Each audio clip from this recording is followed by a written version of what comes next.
It's Levack and Goz on 104.5 The Team. We are live from Mohawk Honda Route 50 in Glenville, and nice enough to join us over the phone, Ian Begley with us. Beggs, before I get into the serious questions, I'm doing a little Twitter stalking on you. Is that your kid? Yeah, that's the little one. Just had her first birthday the other day. And Mommy and Daddy it's are beautiful, having a good man. time. Oh, thank you so much. I appreciate beautiful. that. Thank you. That's fantastic. Congratulations. All right, so let me ask you this. Am I becoming a disgruntled Knicks fan that every time I hear this team is tired, I start to grind my teeth? Like, should a team be as tired as they are? Well, you know what? Everyone in the NBA is tired at some point. We just don't hear it publicly, and I think you're referencing Kristaps Porzingis saying it a couple weeks back after the Knicks lost in Washington, and I think he knows. He's a smart kid, savvy kid, media savvy kid. He knows that didn't come off well. I don't think we'll be hearing that from him again anytime soon. It's just it's one of those things that you don't usually hear from guys after games, after back-to-backs, even though they're all feeling it. They just don't state it publicly. Porzingis did. There was some blowback, and I don't think we'll hear that again from him. I get that all, but didn't the NBA change their schedule this season to avoid players being tired? If anything, I feel like we'd hear less of that, not just from Porzingis, but guys around the NBA. I think you know what it is. Anytime, no matter how much they stretch the schedule out, they're going to be back-to-backs. They're going to be at least one 4-game and 5-night stretch. So no matter what they do to the schedule, unless they get rid of those back-to-backs, you're going to have teams fatigued on the second night of a back-to-back, especially if it's a second game is a road game. So I don't think you're going to be able to get rid of that unless you get rid of the back-to-backs. Ian Begley with us right now. Of course, Beggs covers the Knicks for the mothership. And Beggs, where is this Knicks team at? Like, they looked like world beaters early, like they could be ahead of the whole situation, and now they kind of remind us of the team we've seen the last 2 years. Crucial stretch coming up. I think we're going to find out a lot about this Knicks team over the next 6 games, I should say, because they're on the road, they're on the West Coast, they've struggled on the road all year. So it seems like, if they can somehow get it together, figure out how to win on the road, then they could come home with a lot of confidence going into the trade deadline, going into All-Star break. If not, if they continue to sputter on the road, you can see this thing maybe going off the rails with this. They've lost 10 of 13, and if you struggle over the next 6 games, that record's going to look worse and worse. And you come to the trade deadline, then management has to figure out what it wants to do, if it wants to continue to chase a playoff spot or if it wants to move on and look towards next year in the draft. If the trade deadline comes and they decide that they're sellers, so to speak, who are the targets that could actually get them some good hauls in return?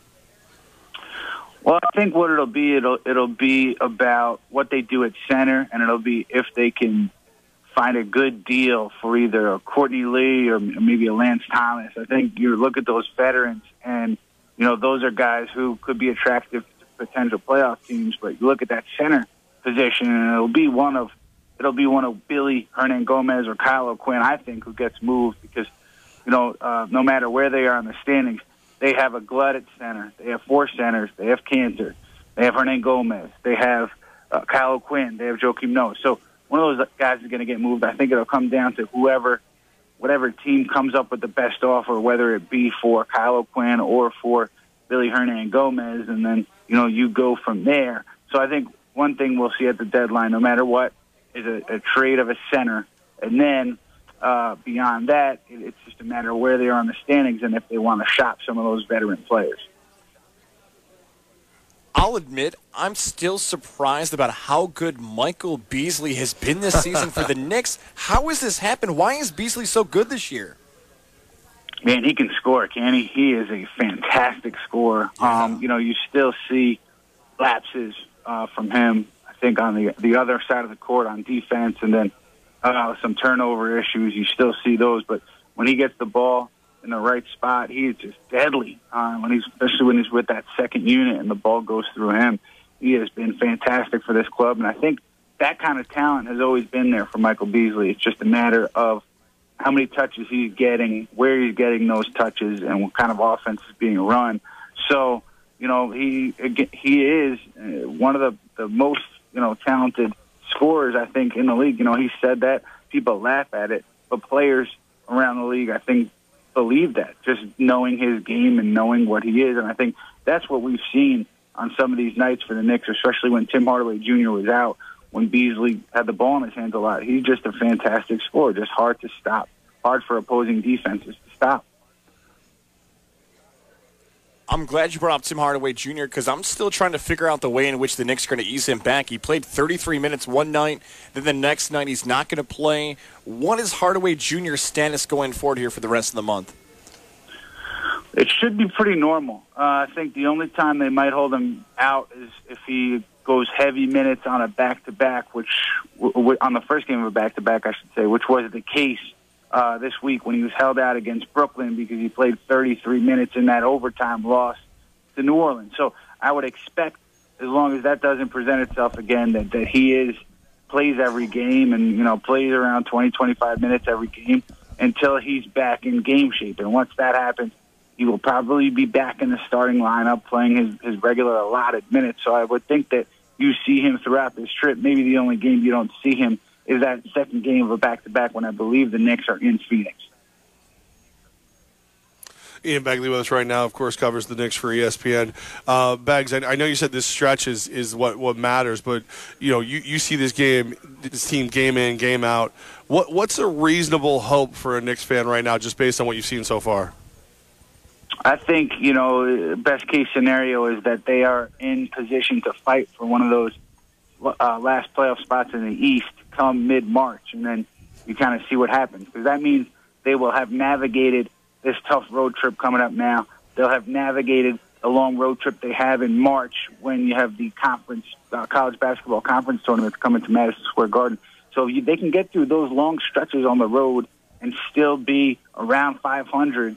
I think that's best case scenario for this team. And then, you're in the hunt for a playoff position in mid-March, something you haven't seen from this club in the last couple of years, and then you see what happens.